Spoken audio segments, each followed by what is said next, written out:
Next is does. Does ಅಂದರೆ ಮಾಡಿದೆ.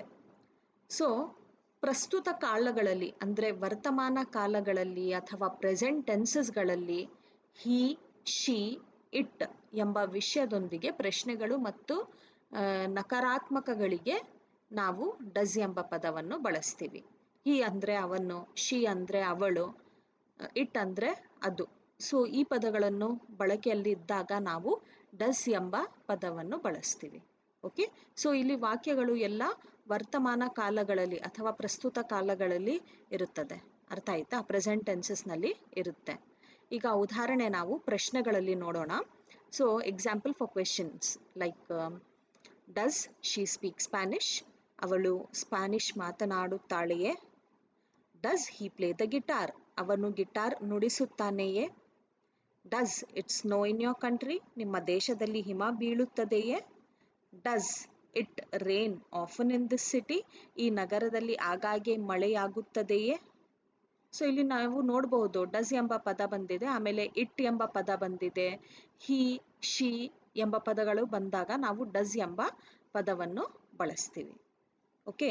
So ಈ ನಾಲ್ಕು ವಾಕ್ಯಗಳಲ್ಲಿ ನಾವು ನೋಡಬಹುದು ಈ ಉದಾಹರಣೆ ಪ್ರಶ್ನೆಗಳಲ್ಲಿದೆ. Okay. Next, he does his chores on weekends. ಅವರು ವಾರಾಂತ್ಯದಲ್ಲಿ ತನ್ನ ಮನೆ ಕೆಲಸಗಳನ್ನು ಮಾಡುತ್ತಾನೆ. ಅರ್ಥ ಆಯ್ತಾ? ಈಗ ನಾವು ಎಕ್ಸಾಂಪಲ್ಸ್ ನೆಗೆಟಿವ್ನಲ್ಲಿ ನೋಡೋಣ. ಅಂದರೆ ಋಣಾತ್ಮಕವಾಗಿ, ನಕಾರಾತ್ಮಕವಾಗಿ ಹೇಗಿರುತ್ತೆ, ನೆಗೆಟಿವ್ ಆಗಿ ಅಂತ ನೋಡೋಣ. ಈಗ ಉದಾಹರಣೆಗಳು. He does not eat meat. ಅವನು ಮಾಂಸ ತಿನ್ನುವುದಿಲ್ಲ.